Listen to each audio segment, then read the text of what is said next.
Scène Attitude avec Sébastien Giré. Bonjour. Salut. Ça va bien? Ça va et toi? Je trouve que ça sonne bien, Scène Attitude avec Sébastien Giré. Hein? Ouais, Ça rythme tout de suite. Les lettres sont en harmonie. Ouais, complètement.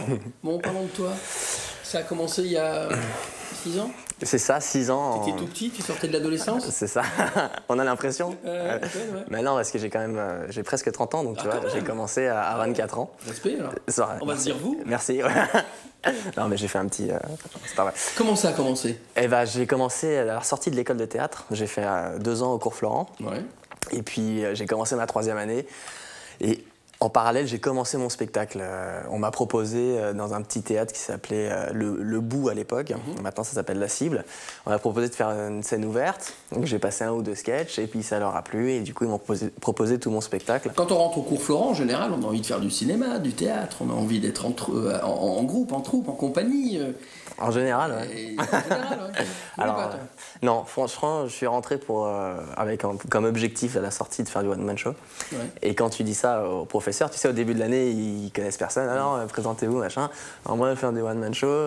Puis il y en avait un autre aussi qui voulait faire du one-man show. D'ailleurs, dans mon spectacle, j'en parlais de cette situation. Puis il t'envoie chercher des cafés. Ouais, à l'époque, c'était mal vu. Ça faisait clown, quoi.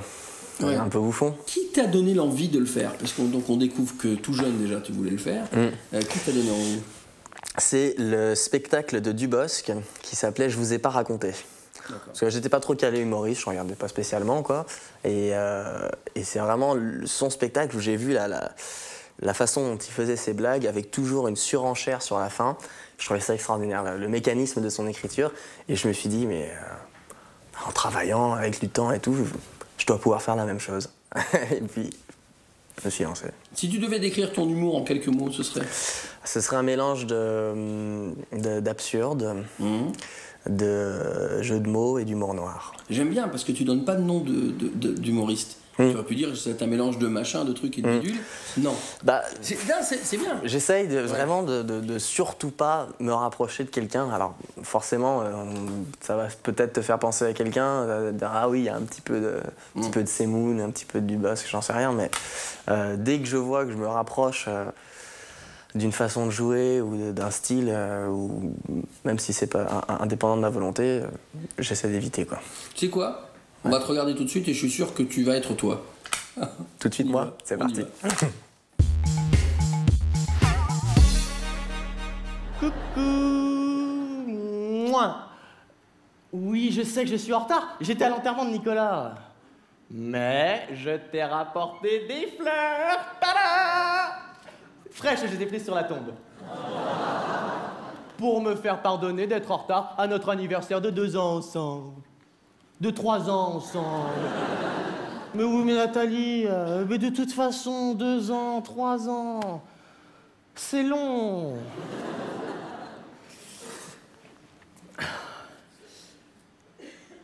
Bonjour mademoiselle. Très bien, merci beaucoup. Oui, alors, moi je vais vous prendre... Et puis après on commandera.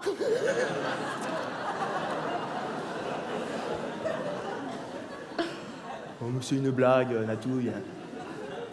Mettez-moi un whisky Perrier, et puis pour la dame, une eau de Nantes, ça ira bien. Nathalie, j'ai quelque chose à te dire pour notre anniversaire de 2-3 ans ensemble qui, je pense, ne va pas te laisser indifférente. Je te trompe avec Sylvie. Non, pas Sylvie du Monop, l'autre Sylvie. Non, la Sylvie.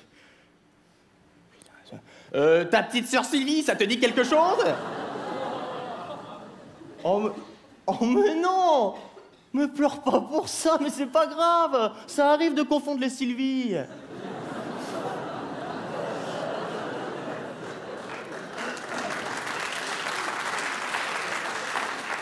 Franchement, je trouve ça dégueulasse que ta sœur te fasse ça.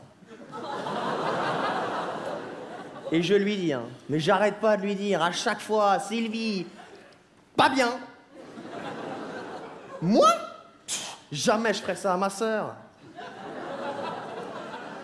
Tu peux pas me faire confiance. Tu peux pas me...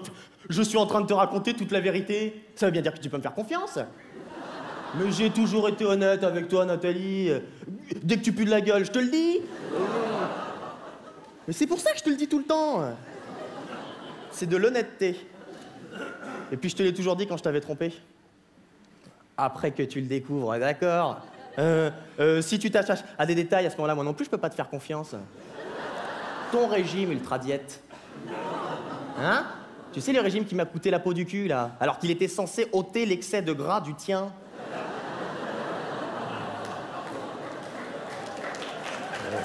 Elle prend cher, hein. Mais tu devais perdre 5 kilos en une semaine, t'en avais perdu que 4. Ah ah, ça veut bien dire que tu m'as menti. Oui, j'y pense encore à cette histoire. On en discute vachement souvent avec ta sœur. Puis qu'est-ce que tu crois, Natouille? Mais t'es bourré de défauts. Déjà, t'es tellement flemmarde que tu fous des fleurs en plastique dans le jardin. Mais qui fait ça? Et puis tu réfléchis pas. T'es du genre à me demander à la fin du film si j'ai bien rembobiné le DVD. Rembobiner le DVD. C'est quand même con comme question. Mais arrête, tu le sais très bien que je suis super maniaque et que je le fais systématiquement.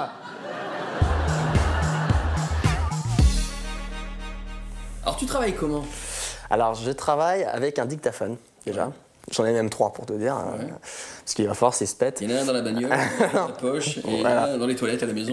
C'est ça. Ouais. Il y en a toujours sur moi. Et donc j'enregistre, puis à un moment donné, je vide.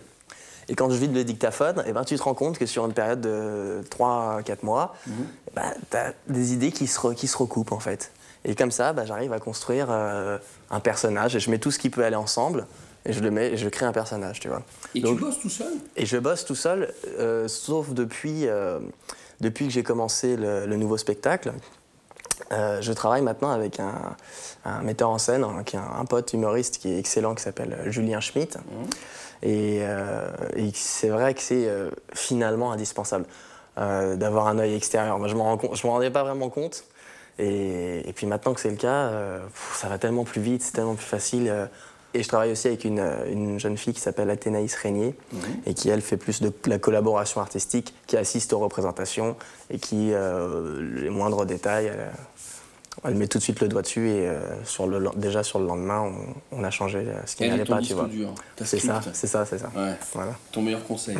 Le spectacle raconte quoi? Alors le spectacle s'appelle Sébastien Giret passe à l'orange et je parle de mon petit parcours, si tu veux, où je parle aux gens en mode stand-up, je leur raconte une histoire, et dans cette histoire, des personnages interviennent de toutes sortes. Il y a Monseigneur Artus de Molière qui était avec moi en cours de théâtre.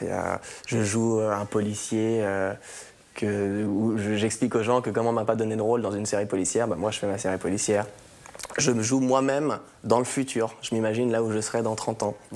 Voilà, ce genre de personnages. Une galerie de personnages que tu as croisés et que tu imagines. Exactement. Voilà. Ce spectacle, tu vas continuer de le tourner, bien sûr. En plus, il est tout nouveau, donc ça serait quand même dommage. Et puis à côté de ça, il y a un peu de téloche aussi. Ouais, alors je suis animateur sur Télétoon Plus. Ouais. Alors là, c'est un autre registre. Hein. Ah oui, je vois bien. Ça change complètement. Coup, alors, vas-y, il va se lever, il va nous... alors, le cynisme, le second degré, tu oublies. Ouais. C'est la pêche, beaucoup d'impro, mais toujours vraiment du premier degré, vraiment de l'éclate simple, fun, avec les enfants qui sont... C'est difficile, hein. Ils sont avec toi? Ouais, ils sont avec moi. En fait, j'anime un jeu, un espèce d'interville pour les enfants. D'accord. Et c'est pas évident parce que je lance aussi les dessins animés, mais quand je suis avec les enfants, quand tu les interviews et tout, c'est pas des adultes, donc parfois il y en a... N'empêche que je suis persuadé que c'est formateur. Ah mais à fond. C'est un autre métier, mais ça m'a fait progresser aussi dans le spectacle. Quoi. Parce que déjà, l'impro, tu dois tout le temps improviser et tout. Et puis le naturel, moi j'avais du mal un petit peu au début à être naturel. Parce que au début, quand j'ai commencé, je faisais que des personnages. Et c'est vrai que ça m'a appris à être naturel, voilà, à me lâcher tout simplement, à être moi-même. Alors qu'avant, quand j'étais en stand-up, je théâtralisais quand même mon stand-up, tu vois. Donc ça crée une barrière avec le public. Et là, constamment en représentation. Ouais, exactement. Alors que là, maintenant, il faut que je suis cool, puis quand je fais le personnage, je fais le personnage. Mais en dehors, je suis cool, détendu. Et c'est vrai qu'avec les enfants, c'est du bon délire. Et comme je te disais, il y en a qui réagissent, il y en a qui réagissent pas, il y en a qui réagissent trop. Donc c'est un vrai truc difficile. Et à mon avis, c'est plus difficile qu'avec les adultes, je pense. Hein. On va te suivre sur scène, sur l'humour, à la téloche. Je suis persuadé que tu viendras nous parler de toi dans quelques temps et que tu as encore plein de trucs à nous raconter. Inch'Allah. Inch'Allah. À bientôt. Merci.